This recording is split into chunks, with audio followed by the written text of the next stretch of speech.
হ্যাঁ, একজন সাধারণ গৃহিণীর আঁচলেও কি আগ্নেয়গিরি লুকিয়ে থাকতে পারে?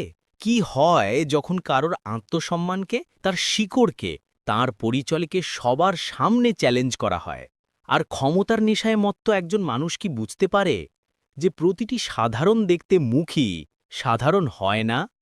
এটি হল বলবিন্দর কৌরের গল্প।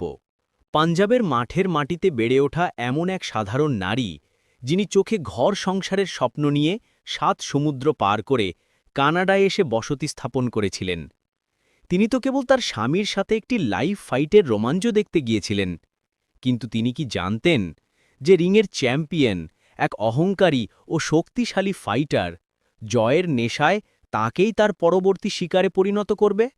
সে বলবিন্দারকে একটি জোরদার চড় মেরেছিল, এটা ভেবে যে এই দুর্বল নারী আর কী বা করবে, কিন্তু সে সেই চড়টি বলবিন্দারের গালে নয়,